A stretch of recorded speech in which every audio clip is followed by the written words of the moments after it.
Got it. Hello and welcome to episode 88 of... Oh, Jesus. It's going well, isn't it? It's going so well. Was it really?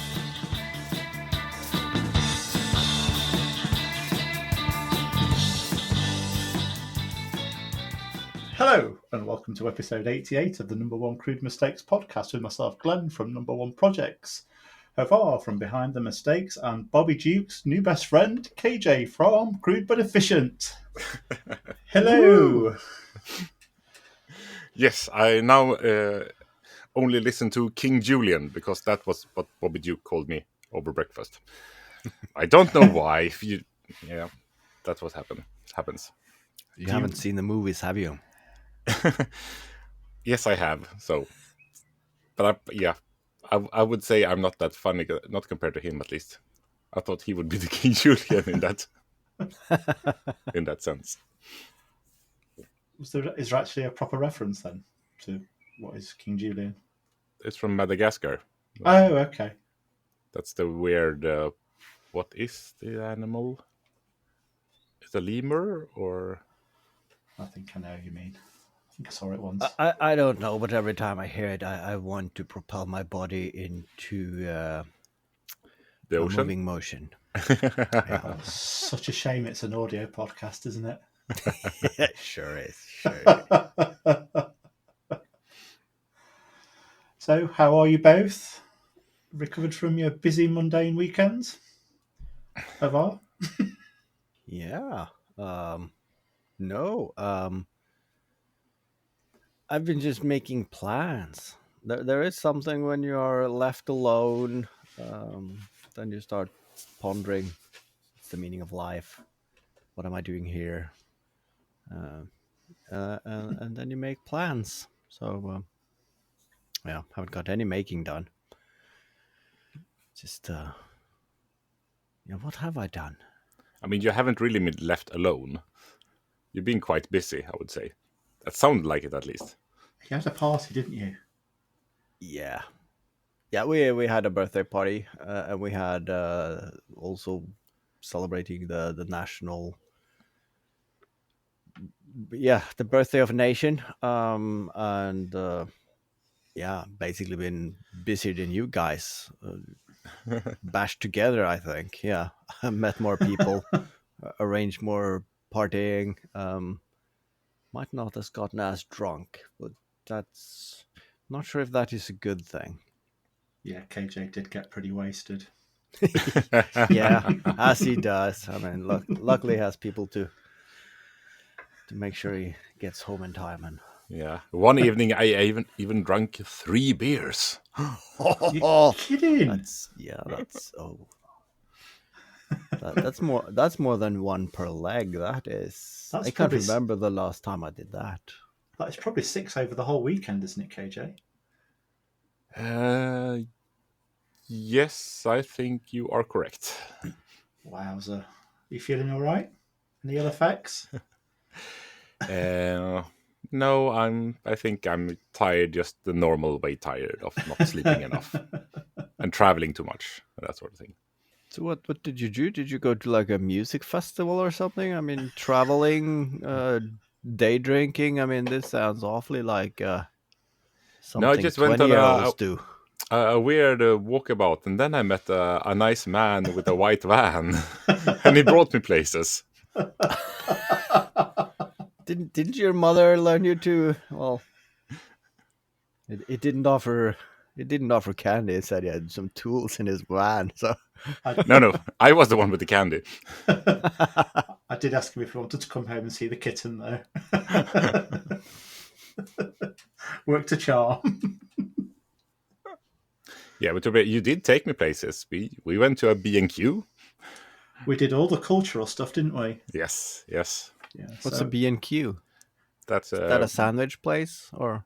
No, the big hardware store or building supply store.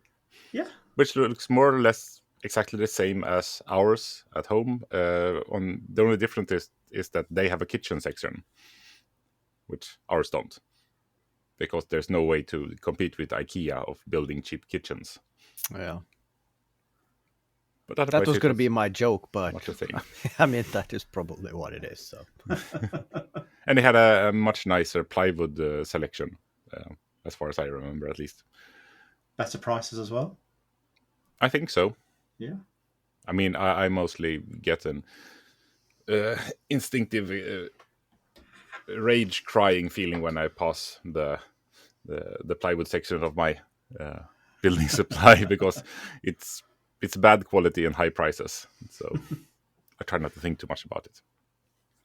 So yeah, me and KJ headed off to Lincoln City on Friday morning just to do some cultural stuff and went to the hardware store and a supermarket, much to Michelle's dismay.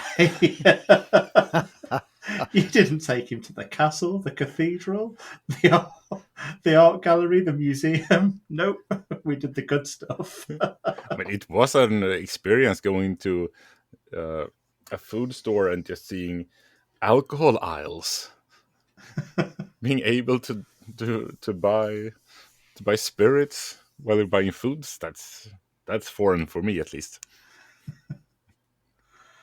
And when we're done with all the cultural stuff, we came back and had a nice pergola lunch. Yes. Yeah.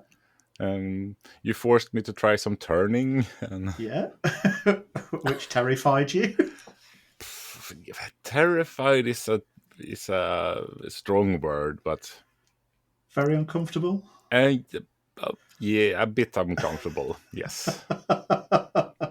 I told everybody I spoke to at Maker Central that you were terrified. Well, the small part inside of me that was craving a lathe went very much to the back of the queue and fell asleep.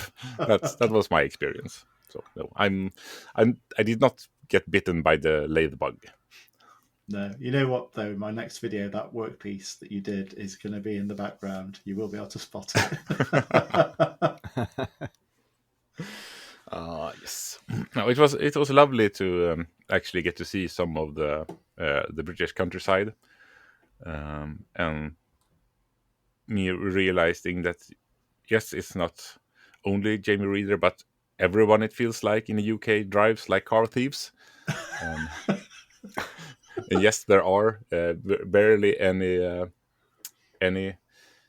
visibility on the roads, with all the lorry-trimmed bushes around the roads. It's just barely for one car. But yeah, that's the experience when you're down south. All those narrow roads just make for more excitement, KJ. Yes, very much excitement. Might have had some white knuckles at times, but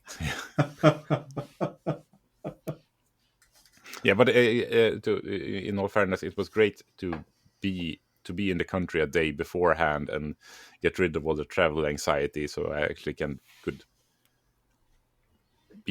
wake up relaxed and happy for going to Maker Central and that sort of thing. And do you have any reports to feedback to Haavard and the listeners about my workshop, KJ? It was a lot smaller than I thought it was. But I think you have the best ceiling height of the three of us. Ah, fantastic. That's nice to win on something. Yeah. And I would say definitely the tidiest workshop. Less cluttered, at least. Yeah. Yeah, I tidied up all the mesh you left in there tonight. You waited this long, at least? Yeah. For that tiny little. Yeah, I've been doing a little bit of making myself before I tidied it again. So yeah, but you didn't leave a lot of mess. Just a bit of gluing and a bit of embroidery. Yeah. And I can report that Glenn has a lovely little garden as well, and that the pergola looks good in real life as well. And it's a fully functional, and the deck is also fully functional and nice. Glenn, however, is not fully functional. Nobody is nice. So then we went off to Maker Central, didn't we, in the afternoon? Yes. Or I went off to set up maker stand. So I don't know what did you do at that time? Did you just go and take a nap? That was the plan, but that's not what happened. I drove to the Premier Inn, obviously got lost. How many times did you get lost going to the Premier Inn? Only twice. Every time? No, only twice on... No. Yeah, twice on Friday. The other one was Saturday morning, really. So, and the third time was not my fault. But I drove to the Premier Inn, parked the van up, went inside, and there's a few makers inside, one of which is Sharkey, who instantly comes up, gives you a hug, and then you get chatting, and managed to drop my bag off in my room and then came back down and instantly had a pint. That's pretty much how Friday night continued for me. Nice. It's a really, really nice experience. We had a drink or two in the Premier Inn, had a walk over to the Hilton, and carried on till quite late. I wasn't planning on being that late, but I kind of got a little competition going with you, just to prove that I could stay up a little bit longer than you. And how much longer than me did you stay up? I think we stayed up till about... I think we were in the pub in the Hilton until at least 1 o'clock, if not a little bit later. Yeah. And then me and Sharky headed off to walk back to the Premier Inn, and he very confidently said, "Follow me, I know the way." And what felt like 3 days later, we arrived back at the Premier Inn after going to another hotel, visiting a building section in the NEC. And I got really, really worried when we actually lost sight of the NEC at one stage. Yeah, that place is really not made to be walking around on foot. No, but it is also quite the achievement to lose it off sight. I mean, it's visible from all parts of Birmingham, basically. I mean, it is Birmingham. Yeah, I think it takes an Irishman to have those special skills too. And I just want to dispel the myth that Sharky says about himself only ever having 2 drinks. That guy doesn't stop. So yeah, how did Friday night go for you, KJ? Did you meet anyone? I met a lot of people, I feel like. And you forced me into the arms of Nerdforge and Project Air when I was just trying to get a beer. You looked like you were struggling. Nah, I thought just take it easy, relax a bit. But then you more or less, you forced my hand, but it was fine. It was nice. Yeah. I'd had a few pints at that point when Nerdforge turned up at the bar, and I started chatting to them. And then you wandered up, and I left you with them, and then Project Hair moved into the side. So that was a great photo opportunity. Come on, everybody, get in. She looked so happy at that point, KJ, I'm going to say. Yeah, well, I was in a much better place than last year's first night. Then I just more or less sat in a corner and felt like I didn't belong. But this year was much nicer. So it's good to come a day early. But then it was all the rest of everyone you met. So it was really nice. And it was really nice also to be staying at the Hilton. Just having to take the elevator upstairs and get into bed directly. And another plus that I actually fit in the showers at the Hilton, which I don't do at the Premier Inn. Yeah. So that's a plus. And the breakfast was much, much better. So I love a Premier Inn breakfast. But I'm quite a cheap date when it comes to breakfast. But what it sounds to me that the Hilton is worth the added shillings. Yes, I definitely am happy with my upgrade this year. Yeah, I've got to admit, on Friday night and Saturday night when I left the Hilton to walk back to the Premier Inn, I was pretty jealous, KJ. definitely. Yeah, that walk is not funny. But how was the floor this year? I mean, you KJ, you're at work there, so you're occupied. But you, Glenn, you're a rogue agent around the floor.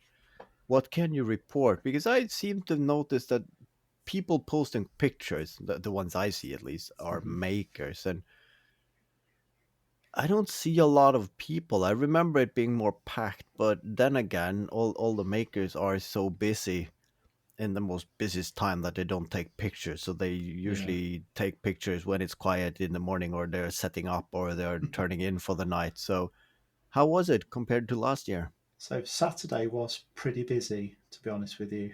There was a big queue to get in again. And yeah, it was pretty busy up until mid-afternoon when it quietened down significantly. And Sunday was pretty quiet, to be honest with you, all day through. Yeah, there wasn't any of the bottlenecking on some of the narrower aisles at all. So yeah, it was a much quieter thing on Sunday. It felt that it was more. It was not as cramped. All the stands. It felt like the aisles were bigger. On most, it felt airier, so to say. Yeah, More space. Yeah, I don't want to be negative about Maker Central because I wouldn't want it to disappear, but I think it had got just a little bit smaller again. So I remember last year there was a couple of leatherworking stores. There was one this year. I'm sure I remember a couple of sewing ones. I'm pretty sure there was only one this year. Everything just seemed a little bit smaller. There was no real hand tools really. There was a little bit on the Axminster store, and then a Murfield company. They were selling a few tools as well, but none of the hand tools or anything this year. So yeah, just a little bit a little bit smaller than it was on the previous year again, which is a little bit of a theme I've noticed over. So this is the third time I've been. So from the first time to this time, yeah, just a wee bit smaller. But still, it was nice. Yes, or at least I enjoyed myself a lot. Yeah, it was nice. I think for me, the main thing was I met a few more people for the first time, but I also was able to put a face to the people that I'd known. Tim from TFT Turning, for instance, I've interacted with him quite a few times over videos and on Instagram, and I had no idea what he looked like. Absolutely none. So it was nice to meet him and a few others as well.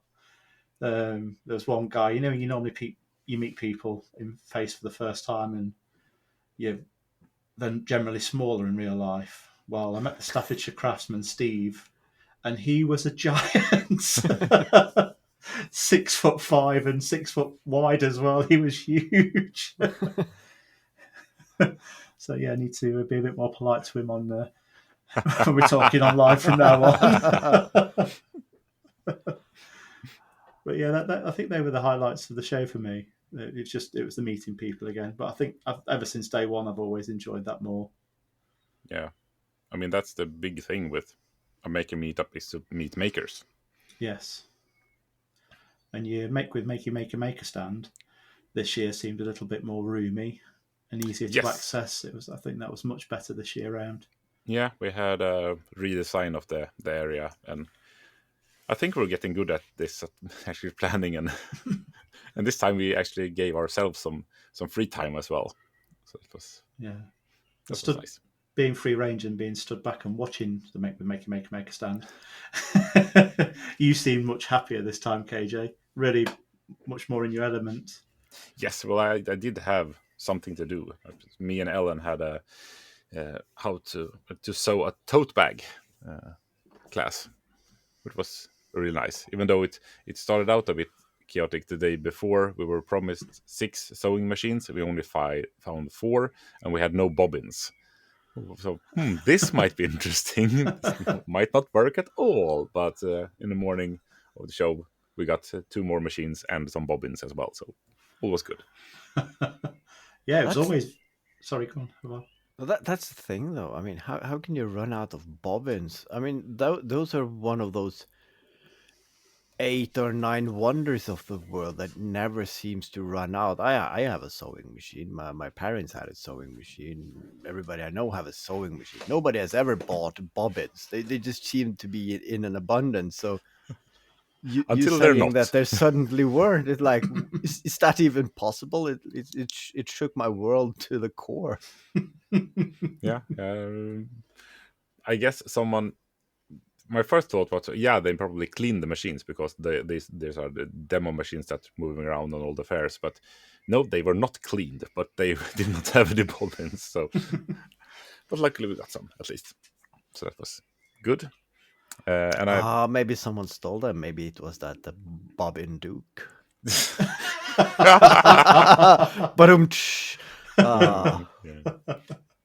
that was a low-hanging fruit. That was interesting, actually, on the Saturday, wasn't it? Because Bobby Duke was late due to a delayed flight, and Colin Furze wasn't present for most of the day, was he? No, he was in the ENR because he had some rust in his eye. He's gotten the day before or something like that. So he felt. If you look at Instagram, he seemed happy that he actually went to get it removed. But yeah, so it was a bit weird when people didn't have anyone to queue for. So I think Jazza, I think it's called the YouTube artist, got like all the audience went to him instead. Yeah. So he got a really warm welcome. Bobby Duke certainly got a big line when he did turn up, that's for sure. Yes, he did. Yeah, that was definitely a Colin Furze-sized line for Bobby Duke. Which was good. Just going back to the Make with Maker stand, you have plenty to do on there this year as well, I thought, with the bracelet making. Yes. The leather work, which I actually had a go at, which was nice. Yeah, the expert tutelage of Stian.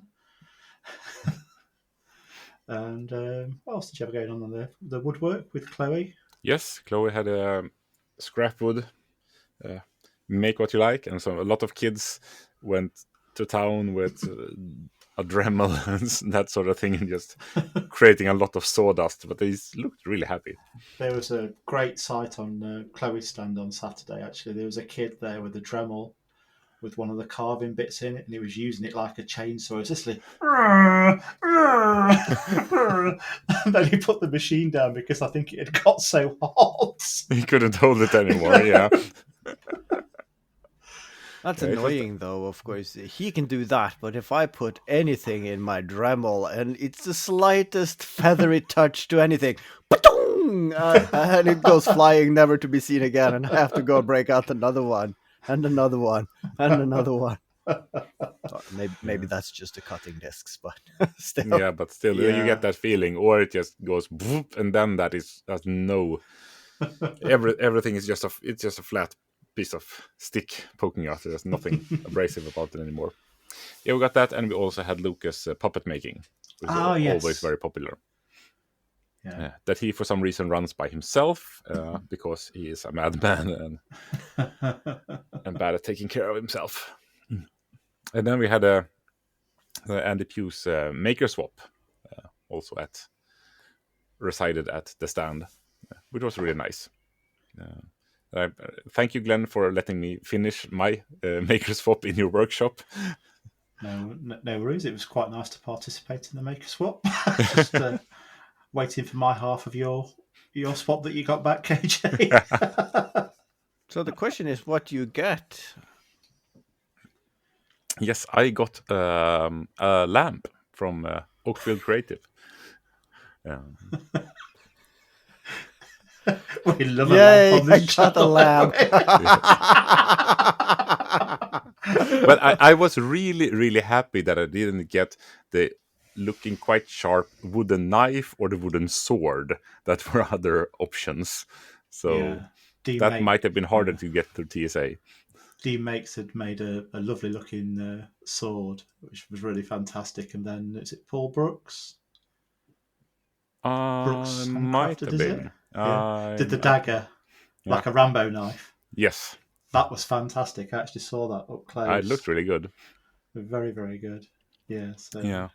Yeah, but I didn't need any more. TSA was suspicious enough of me as it was, because I bought a jar of dirt from Colin Furze, and then I got a block of air drying clay from Red Rocking Bird, because I talked to her a bit.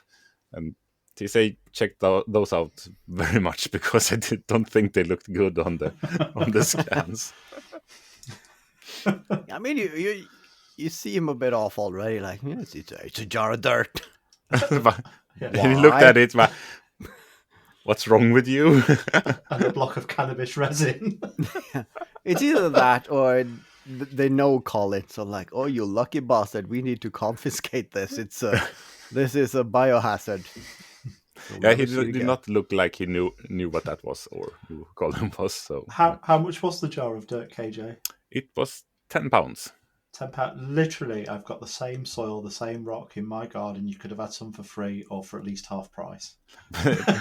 But it wouldn't be signed by Colin. Of course it would have been. It would say so on the jar.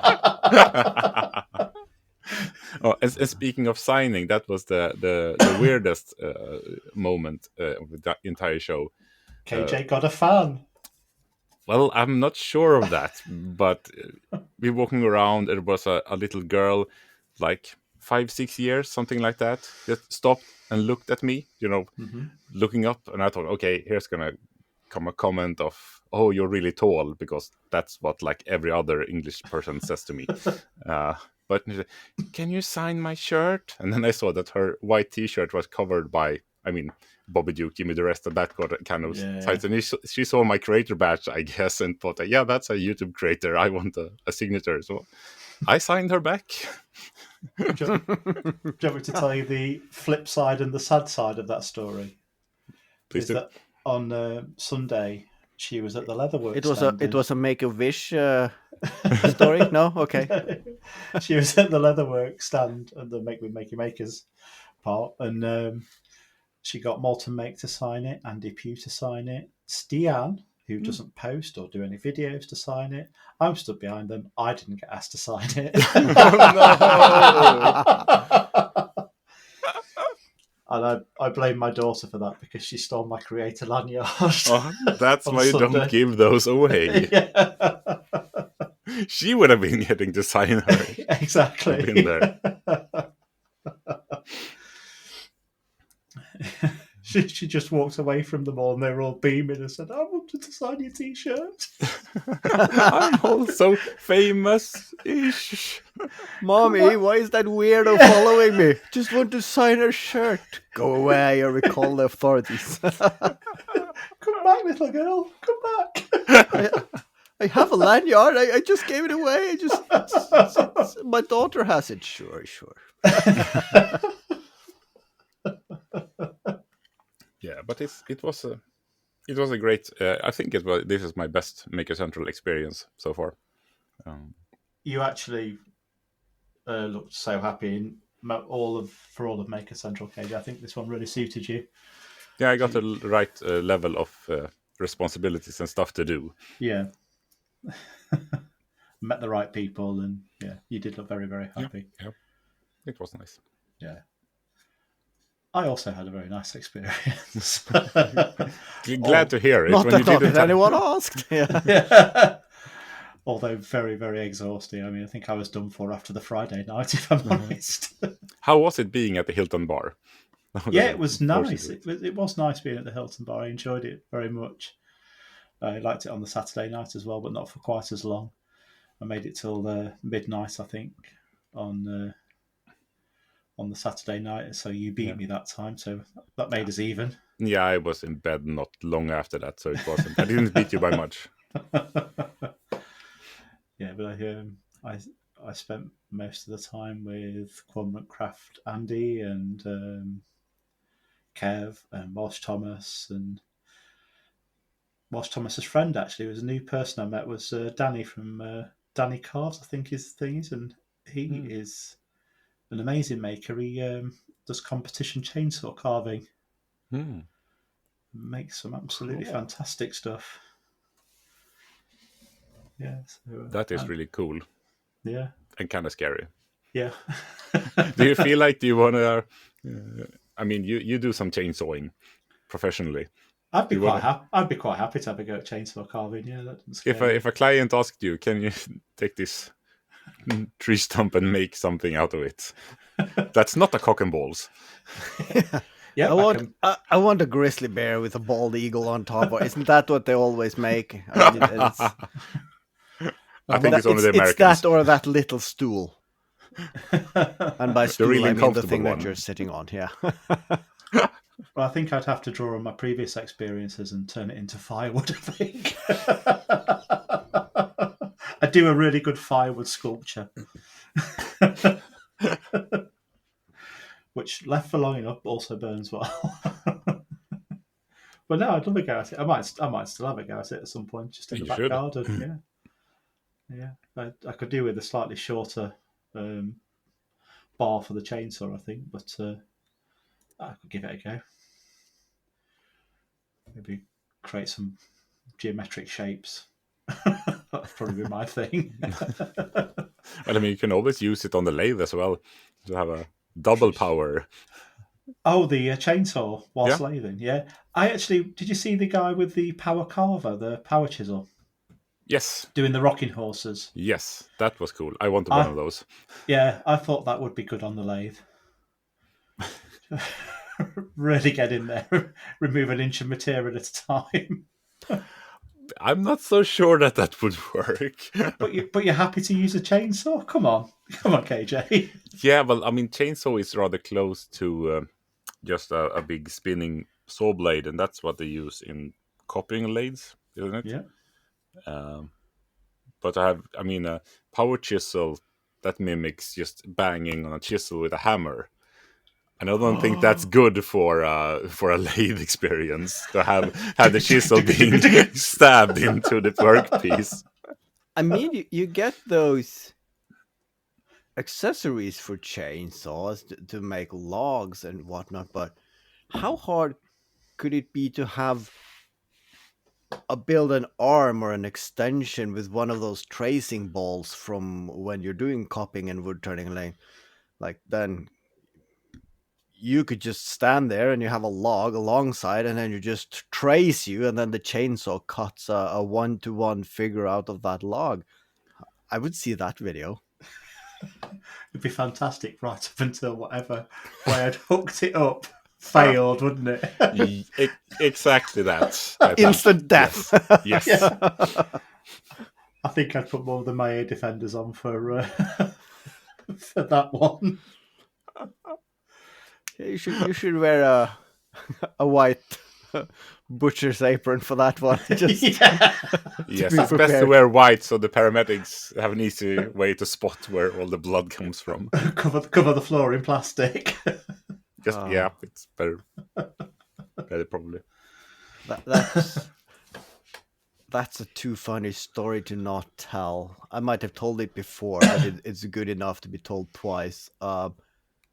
My wife's aunt, in her house, they inherited this from their grandfather, and this was after the war, and he ran a salvage yard, and he was a hoarder, so he had everything, and they did not know everything that was in that cellar. And of course, at some point, they were cleaning up, and they found something. Is this an old hand grenade? Yep, that's a hand grenade. I could verify that. And then, but it looks old and rusty. Do not touch it. So, of course, they called the authorities, saying we have a hand grenade and we don't dare to touch it. And just by description, the police will come and check it out. And then if it's deemed necessary, they send the military. They have a division that just goes out and collects all shrapnel and bombs and whatnot that are found in the grounds when farmers are digging and whatnot.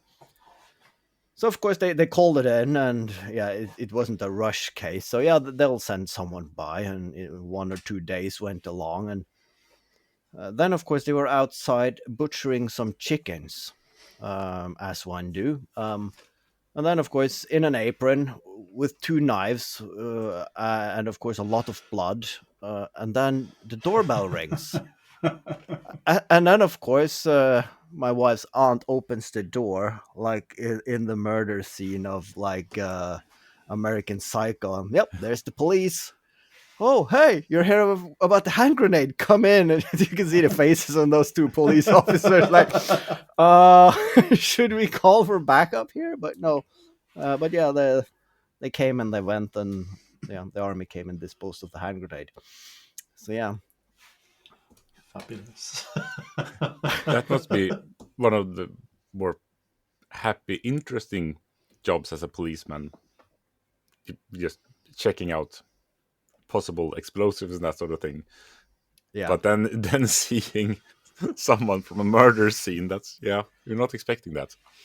And of course this, I mean, if it was at a farm, you would expect it, but this is in a densely packed residential area. They just happen to have an acre of land around the house and they do chickens and whatnot. And yeah, they had to thin the herd and they chose that day.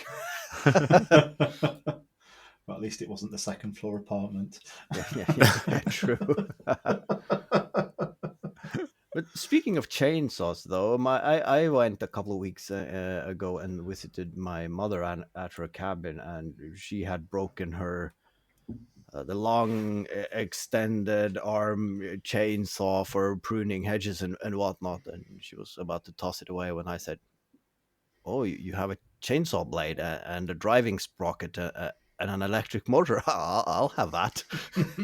So.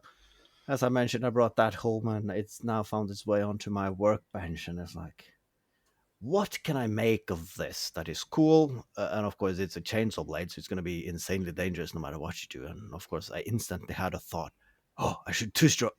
Wait, that sounds familiar.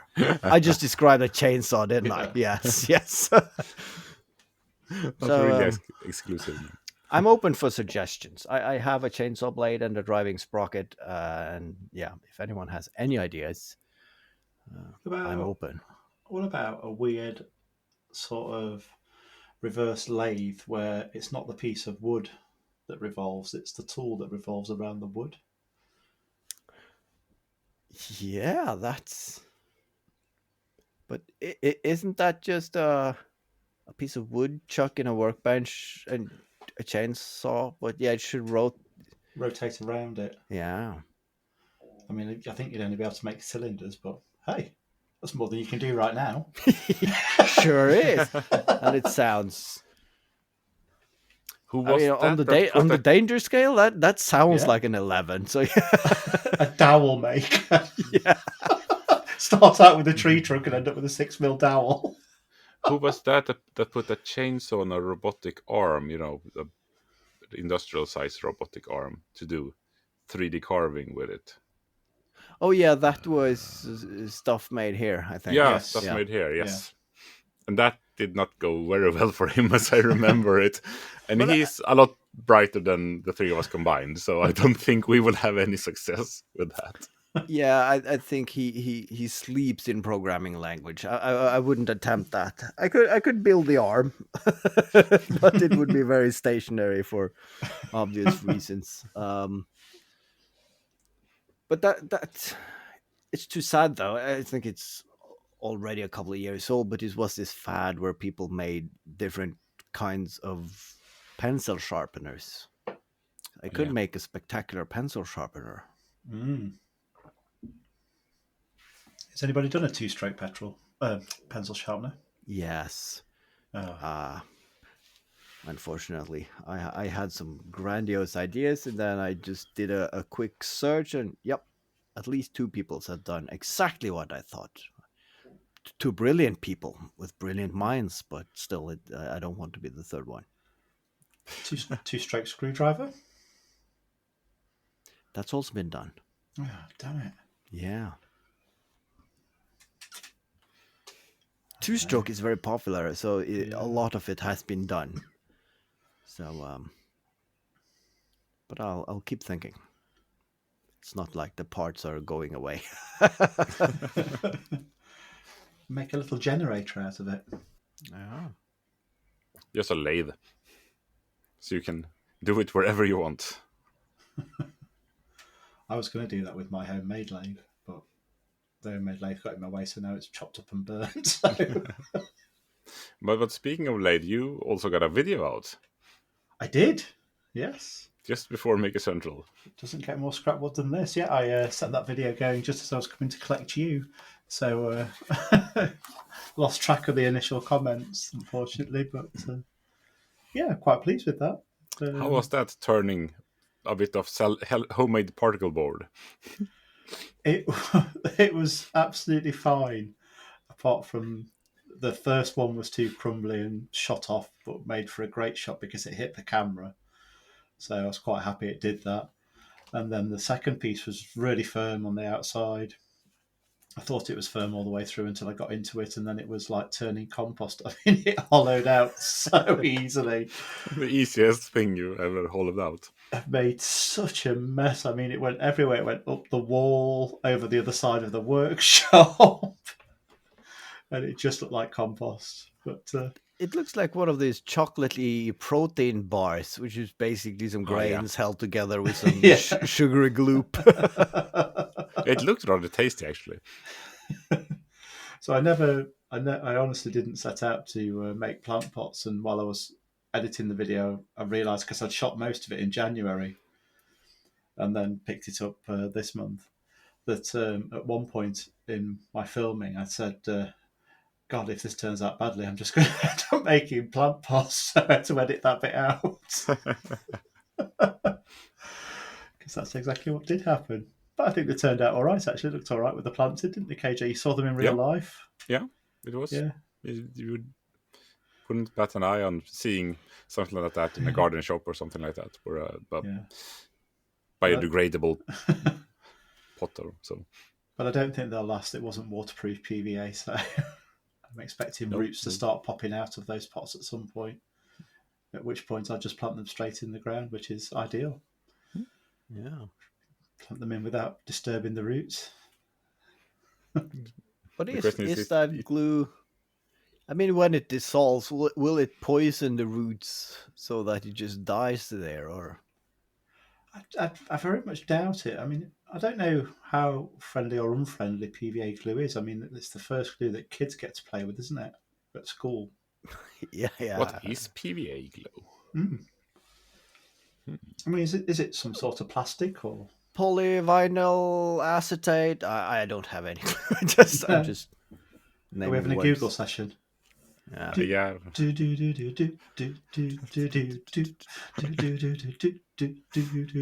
mean, but they can't talk about other stuff. Yeah, well, I made a video too. Did you? Yeah. The short?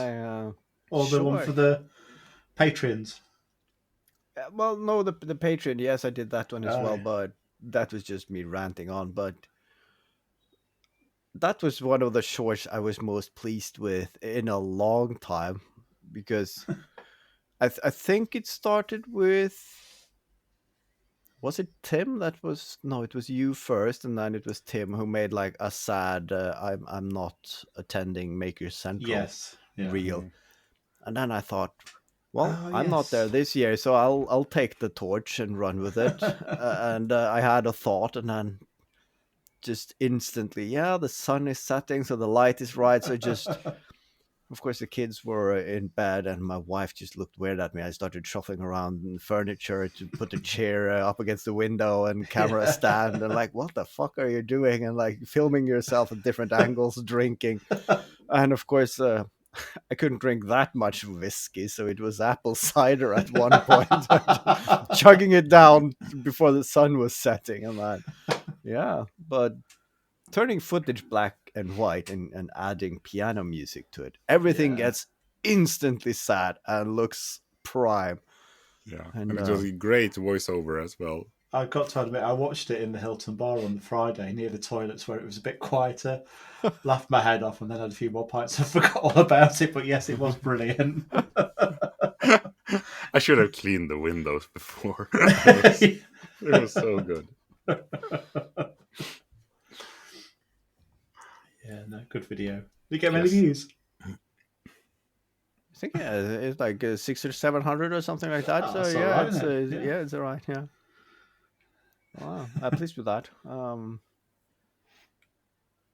And then I did a small stint over at Patreon last night. I was just sitting in my workshop. It was too late to do anything. I've opened up a care package with a lot of electronics components, and like, there's really no point in starting anything. So let's just press record on the camera and do a workshop update. And half an hour later, I had a video.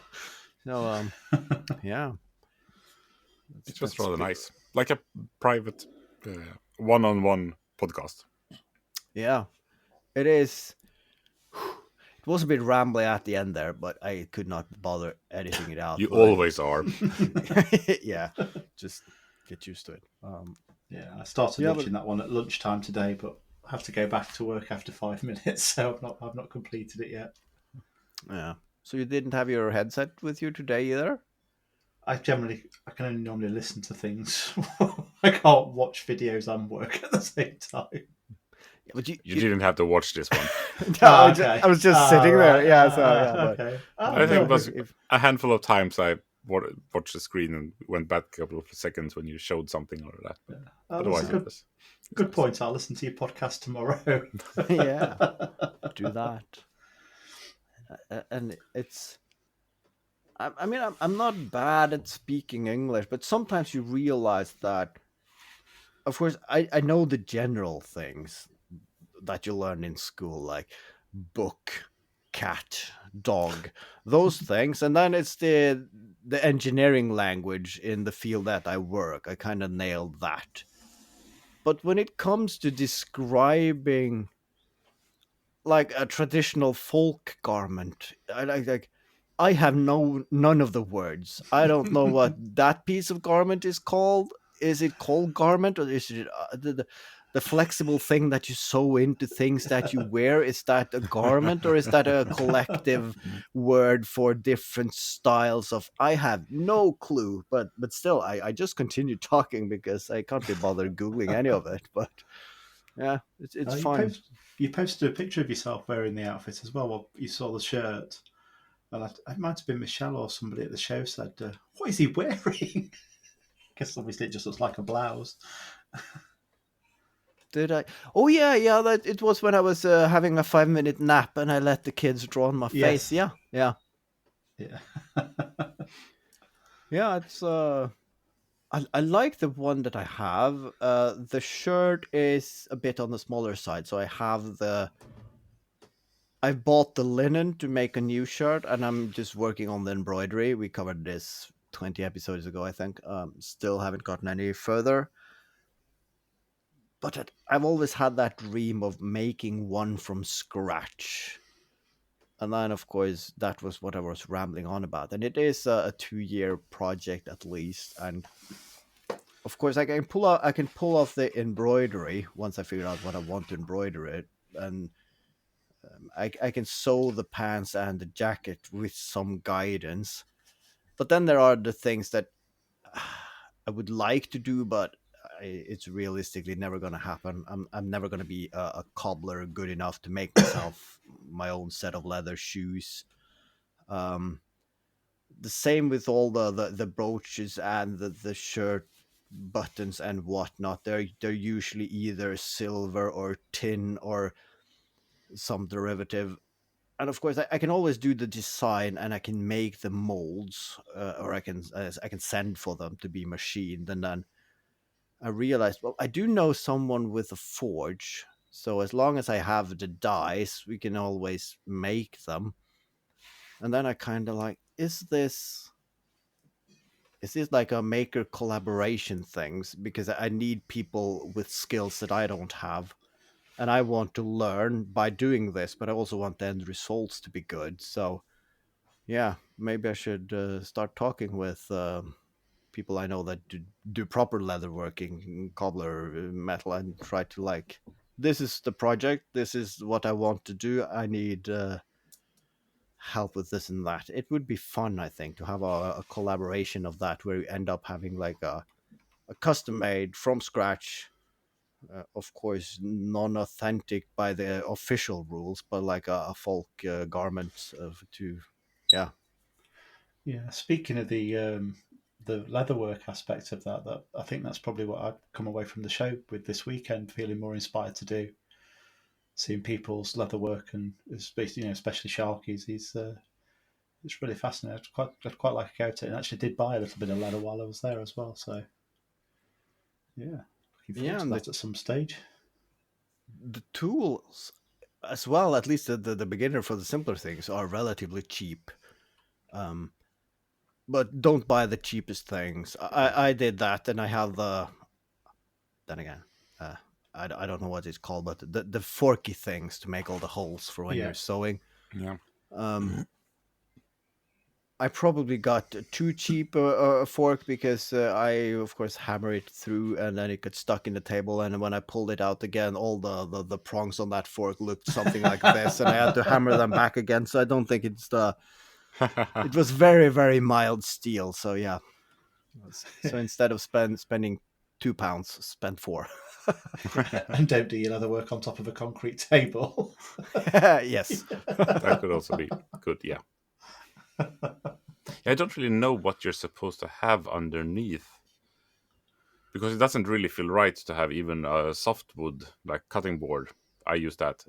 It felt like I was hurting the tools every time it went through a bit too much. I think you're supposed to have some hard foam or something like that. I don't know. Yeah. There'll be a leatherwork mat out there somewhere, won't there? Yes. But you have a Probably laser. It's probably a bit of leather, isn't it? That could probably work, yeah. A bit expensive, perhaps, but... Yeah. I do have a laser, and I will laser some leather, but it stinks. It smells like burning hair. It's horrible. Yeah. But, I mean, it's basically what it is, isn't it? Yeah. But Just that's all my cool, stitching though. holes with the laser. Yeah.